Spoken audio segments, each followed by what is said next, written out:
So she said, I got the best deal, 3 bags of new clothes for $25. 3 full bags. I used coupons and Kohl's Cash and it was on sale. That was one of the comments. Another one was, well, I got a $200 vacuum for only $30. I was doing a focus group about shopping, and people looked like they were madly in love. These women just, especially, they were women, they light up when they can tell you about a great deal that they got and that was special that they got it. So I know that that hunt and that discovery and that victory is part of what makes people tick when they're shopping. So when I heard JCPenney was going to a whole new policy, they called it a square deal. No more sales, no more coupons, everything's going to be the same price. I knew they were in trouble. They had not been listening to their customers. Yes, and fast forward to today, and many, many, many of their stores have closed. They're in total restructuring. So that was the beginning of my awareness of how much of a difference the learning that I bring to my clients makes. So what I'm here to talk about to you today is about listening to your customers and your clients. I am a professional listener. I've been trained to listen at the beginning of my career. Well, before that, I was taught to be a peer counselor, and then I was taught to be a crisis counselor, and then I was taught to be a therapist. And then I got my MBA and I started being a focus group moderator, and I was trained actually in improv comedy. Every one of these, all the different ways of listening, they're all different. They're all unique. If I ask you if you're a good listener, that's really not the right question. How do you listen is the right question. And when do you listen that way? So what I'm going to talk to you about is when and what to ask your clients and customers, and how to listen when you're doing that so that you're actually hearing them.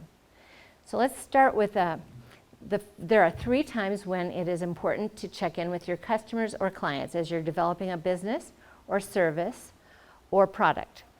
So the first time is when you're developing the business or product or service. The soonest that you can is important. Let me give you an example. So I got hired by Yoplait. They were developing a new product, and the team that I was working with had been charged with finding a fun way to eat yogurt. So everything was, how can we make yogurt fun? And they had this idea. It was called Fun Cones. And we did all kinds of work. We did all kinds of naming and idea generation and packaging. And you know those drumsticks that you get with an ice cream in it? It was kind of like that. It would be like a paperish cone with yogurt in it that you would lick out of the cone. But they didn't just introduce it. Then they went to their customers. So we went and we shared that with people. We sent it home with them. We had moms try it, and we had them give it to their kids. And guess what? Nobody wants to lick yogurt out of a paper cone, it turns out. But they still had this mission, right? So they started to show them all different kinds of packages, those squeezy things from Europe that now have applesauce in them, all kinds of different things. And it turned out that the one that was most interesting to people is one that they were kind of disappointed because it didn't seem as unique. But it was this tube. Yeah, so they started putting yogurt in a tube. Before that, nobody thought of that. Now they started doing it. And as we were doing these focus groups and really listening to people, what do you like about this? Why is this good? It turned out it wasn't about fun at all. It was about convenience and portability. Thus the name Go-Gurt. So they listened, and it affected what they offered and how they offered it. The second time that you should always check in with your clients or customers is when you're communicating with them. Now, when do you communicate with your clients? Sometimes it's when you meet them at a networking event and you're telling them what you do. Sometimes it's on your business card. It might be an ad you run. It might be on social media. What did I miss? There are lots of ways that we communicate, right? Well, people don't always know what you're saying. We have a lot of assumptions in here about that what we're saying is clear. But it's a good idea to check in with people before you put it out there, because it might make no sense. I did a project for a church once that was a progressive Christian church. And they had some really clever and saucy, not saucy, kind of sparkly ads that they wanted to use. And the people in the church loved them because they felt like this describes us so perfectly. But when we showed it to people outside of the church, they didn't get it. In fact, they thought it was for a conservative church. And that would not have been the right audience for that ad.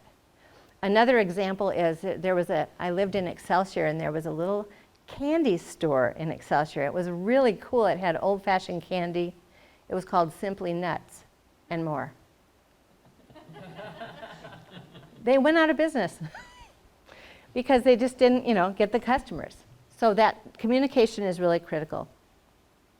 The third time to check in is when you're checking to see if you're delivering on your promise, like assessing, how are we doing?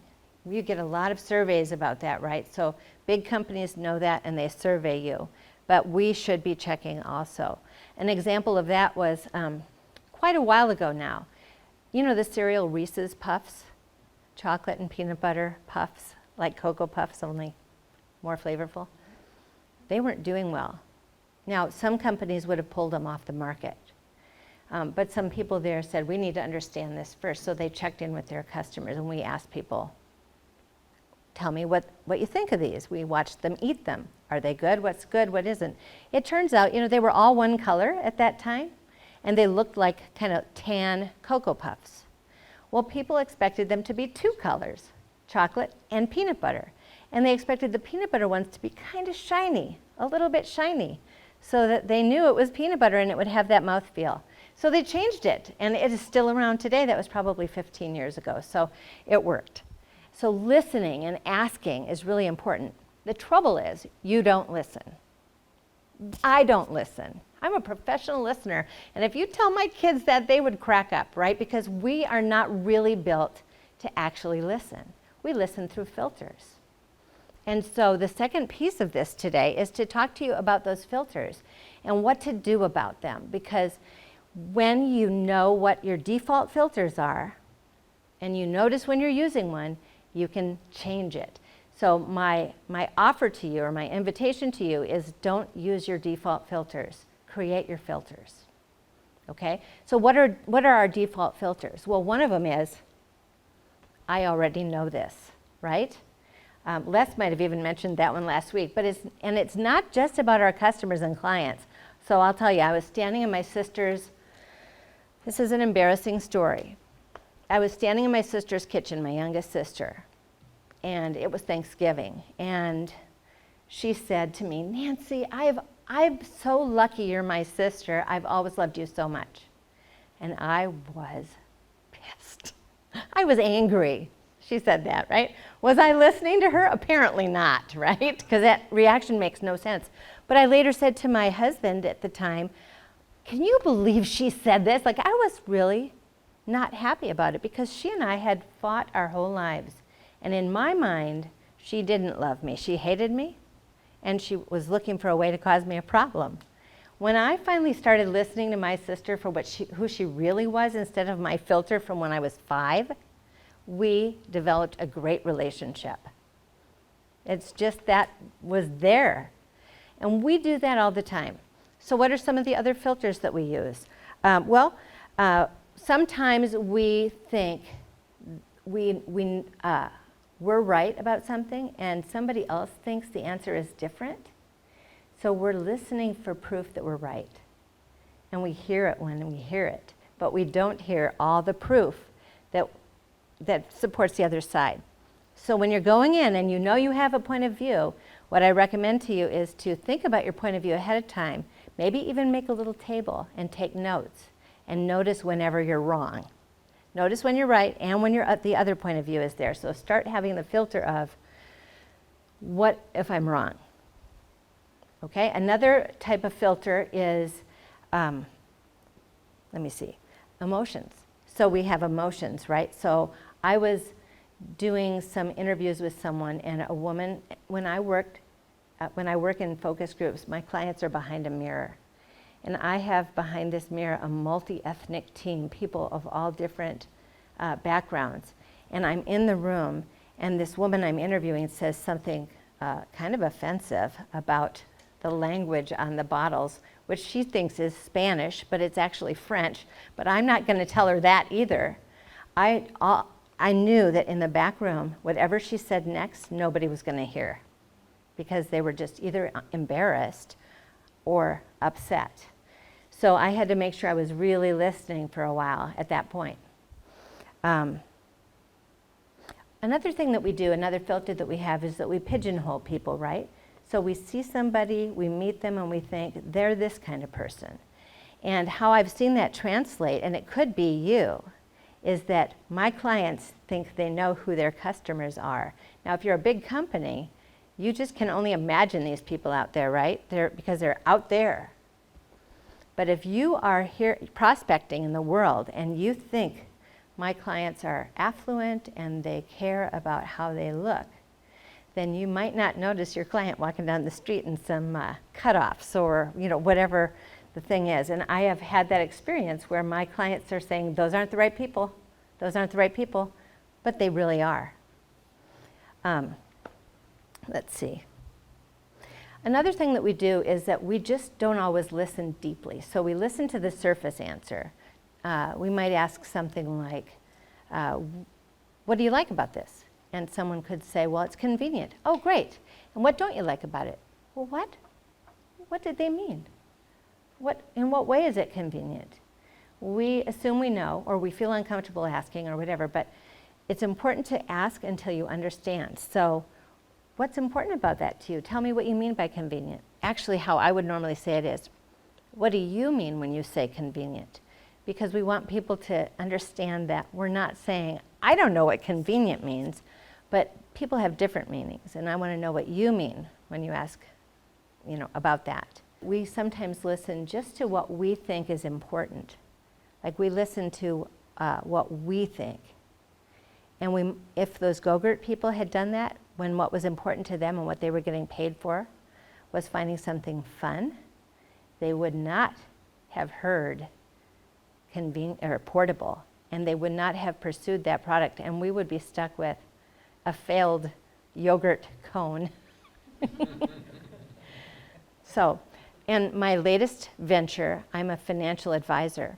And what I have observed is that a lot of, I work for Thrivent, and when I'm in a room with other financial advisors, I do notice that the filter that they have and that we all have in work is unique and different, right? So teachers have a filter.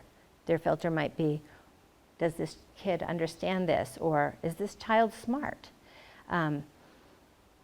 Ministers have a filter. And I'm sure every minister has a different filter, so I'm not going to try to explain what that would be. And financial advisors, some of them have a filter which is, how much money does this person have? Is this going to be worth my time? Doctors have a filter, therapists have a filter. It's, what are your symptoms? What's your diagnosis going to be? So in the world, we walk around. We are stuck with filters. It's how our brain works. And so my thing that I want to leave you with to remember is, don't go with your default filter. Create your own filter. Thank you.